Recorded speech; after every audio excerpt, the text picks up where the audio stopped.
കൺ കണ്ടത് പൊയ്, കാണപ്പോകത് പൊയ്, കണ്ടതെല്ലാമേ പൊയ്. തിയേറ്ററിൽ നിന്ന് ഇറങ്ങിയിട്ട് കരയണോ ചിരിക്കണോ എന്നറിയാൻ പാടില്ലാത്ത അവസ്ഥയായിപ്പോയി. ഞാനിങ്ങനെ തിയേറ്ററിൽ നിന്ന് സിനിമ കണ്ടിറങ്ങി, ഞാനങ്ങനെ പകച്ചു നിന്ന സമയത്ത് കണ്ടിറങ്ങിയ വേറൊരുത്തൻ്റെ അടുത്ത് ഞാൻ ചോദിച്ച്, ബ്രോ പടം എങ്ങനെ ഉണ്ടായിരുന്നു? എന്ത് പടേ നാടകം എടുത്ത് വെച്ചേക്കുന്നോ? അവനെടുത്ത് പറഞ്ഞ ഡയലോഗ് ഇതാണ്. സീരിയസ്ലി എനിക്ക് തോന്നിയതും അത് തന്നെയാണ്. ഇതെന്താണ്, ഞാൻ ആദ്യമായിട്ടാണ് പൈസ കൊടുത്തൊരു നാടകം കാണുന്നത്. ലിറ്ററലി നാടകം ഈ ബിഗ് സ്ക്രീനിലൊരു നാടകം കാണാൻ സഹായിച്ച LJP എടുത്തും ലാലേട്ടൻ്റെ അടുത്തും എനിക്ക് ഒരുപാട് നന്ദിയുണ്ട്. നാടകമൊക്കെ അന്യം നിന്ന് പോകുന്ന സമയത്ത് നിങ്ങളിങ്ങനൊരു സാഹസത്തിന് മുതിർന്നല്ലോ, വലിയൊരു കയ്യടി അർഹിക്കുന്നു അതിന്. സാധാരണഗതിയിൽ ഞാൻ വലിയ ഹൈപ്പോടെ വരുന്ന സിനിമകളുടെ ടിക്കറ്റ് നേരത്തെ ബുക്ക് ചെയ്യാറാണ് പതിവ്. പക്ഷേ ഈ ഒരു സിനിമയുടെ ടിക്കറ്റ് ഞാൻ ബുക്ക് ചെയ്തില്ല. കാരണം എന്താണെന്ന് ചോദിച്ചാൽ, ഇതിൻ്റെ ടീസർ കണ്ടപ്പോഴും ട്രെയിലർ കണ്ടപ്പോഴും എനിക്ക് അത്ര ഒരു വൈബ് അങ്ങോട്ട് കിട്ടിയില്ല. എനിക്കൊരു ഒട്ടും പ്രതീക്ഷയില്ലായിരുന്നു. ഞാൻ ഇതിൻ്റെ ട്രെയിലർ റിയാക്ഷൻ വീഡിയോയ്ക്കകത്തും അത് കൃത്യമായി പറഞ്ഞിട്ടുണ്ട്, എനിക്കിനകത്ത് വലിയ പ്രതീക്ഷയൊന്നും ഇല്ലെന്ന്. ഓക്കെ, സോ 0% പ്രതീക്ഷയോടെയാണ് ഞാൻ ഈ ഒരു സിനിമ കാണാൻ പോയത്. അതുകൊണ്ട് മാത്രം വലിയൊരു നിരാശ എനിക്കില്ല. മൂവിയെ പറ്റി പറയാനാണെങ്കിൽ ലാഗുണ്ട്, നല്ല ലാഗുണ്ട്, ഉറക്കം വരുന്ന രീതിയിൽ ലാഗുണ്ട്. അത്യാവശ്യം ഇങ്ങനെ സ്ലോ ഫേസിലാണ് പോകുന്നത്.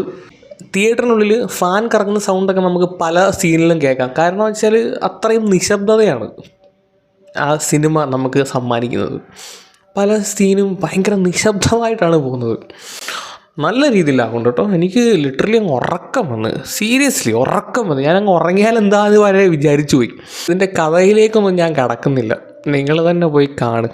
പക്ഷേ ഇതിൻ്റെ ജോണർ എന്താണെന്ന് LJP എടുത്ത് ലാലേട്ടൻ്റെ അടുത്തൊക്കെ ഇൻ്റർവ്യൂവിൽ ചോദിക്കുന്ന സമയത്ത് അവർ പറയുന്നുണ്ടായിരുന്നു, ഇതിന് ജോണറില്ല എന്ന്. ഞാൻ ചെറിയൊരു സംഭവം പറയാം, സ്പോയിലറൊന്നുമല്ല. ഇതിൻ്റെ ഒരു കഥയെന്ന് പറഞ്ഞാൽ, ഒരു മലൈക്കോട്ട വാലിബൻ, ആ പേരിനകത്ത് തന്നെ ഉണ്ട്. ഊരായ ഊര് നടന്ന് ഇടിയുണ്ടാക്കി ജയിക്കുന്ന ഒരാൾ. ഓക്കെ, ഒരു ഊരിൽ പോയി ഇടിയുണ്ടാക്കും, അവിടെ ജയിക്കും. പിന്നെ അടുത്ത ഊരിൽ പോയി ഇടിയുണ്ടാക്കും, അവിടെ ജയിക്കും. അങ്ങനെ നടക്കുന്ന ഒരാളുടെ ആ ഒരു സ്റ്റോറിയാണിത്. തുടക്കം തൊട്ടൊടുക്കം വരെ പല ഊര് മാറി ഇടിയുണ്ടാക്കി നടന്ന് ഏറ്റവും അവസാനം ഒരു ക്ലൈമാക്സിലോട്ട് എത്തിച്ചേരും. സോ ആ ഒരു യാത്രയിലുണ്ടാകുന്ന സംഭവ വികാസങ്ങളൊക്കെയാണ് ഈ ഒരു സിനിമയ്ക്കകത്ത് കാണിച്ചേക്കുന്നത്. ഒരുപാട് വൈഡ് ആംഗിൾ ഷോട്ട്സ് ഉണ്ട് അത്. എന്തുകൊണ്ടാണ് അങ്ങനെ ചെയ്തത്? രാജസ്ഥാൻ്റെ സൗന്ദര്യം കാണിക്കാൻ വേണ്ടിയിട്ടാണോ? ഭയങ്കര വൈഡ് ആംഗിൾ ഷോട്ട് എന്ന് വെച്ചാൽ സ്ക്രീനിൻ്റെ ഒരു 0.1% മാത്രമേ ഒരു മനുഷ്യനെ കാണാൻ പറ്റത്തുള്ളൂ. ബാക്കി മൊത്തം ആകാശം, മരുഭൂമി ഒക്കെയാണ്. ഒരുപാട് വൈഡ് ആംഗിൾ ഷോട്ട്സ് ഉണ്ട്. തുടങ്ങുന്നത് തന്നെ വൈഡ് ആംഗിൾ ഷോട്ടിലാണ്. പിന്നെ ഏറ്റവും വലിയൊരു കാര്യം എന്ന് വെച്ചാൽ, മലൈക്കോട്ടൻ വാലിബൻ 2 പ്രഖ്യാപിച്ചുകൊണ്ടാണ് ഈ ഒരു സിനിമ അവസാനിപ്പിക്കുന്നത്. സോ നമുക്ക് മലൈക്കോട്ട വാലിബൻ 2 പ്രതീക്ഷിക്കാം. പിന്നെ ഇതിൻ്റെ വിജയം പോലിരിക്കും 2 വരുമോ ഇല്ലയോ എന്നുള്ളത്. ഈ പടം എല്ലാവർക്കും ഇഷ്ടപ്പെടുമെന്ന് എനിക്ക് തോന്നുന്നില്ല. LJPയുടെ ഒരു മേക്കിംഗ് സ്റ്റൈൽ അറിയാമല്ലോ. പുള്ളിക്കാരൻ്റെ സിനിമകൾ എല്ലാവരുടെയും ഒരു കപ്പ് ഓഫ് ടീ അല്ല. ഈ സിനിമ എൻ്റെയും ഒരു കപ്പ് ഓഫ് ടീ അല്ല. ചിലർക്ക് ചിലപ്പോൾ ഇഷ്ടപ്പെടാം, ചിലർക്ക് ഇഷ്ടപ്പെടില്ല. എനിക്കത്ര ഈ ഒരു സിനിമ അങ്ങോട്ട് സൂചിച്ചില്ല, ഉള്ള കാര്യം പറയാമല്ലോ. സിനിമ കണ്ടിറങ്ങുമ്പം നമ്മുടെ മനസ്സിൽ നിൽക്കുന്ന എന്താണെന്ന് ചോദിച്ചാൽ, ഇതിനകത്തൊരു ഡയലോഗ് ഉണ്ടല്ലോ, കണ്ടത് പോയി. അതൊരു 6-7 വട്ടം കണ്ട് ഇതിനകത്ത് ഇങ്ങനെ ആവർത്തിച്ച് പറയുന്നുണ്ട്.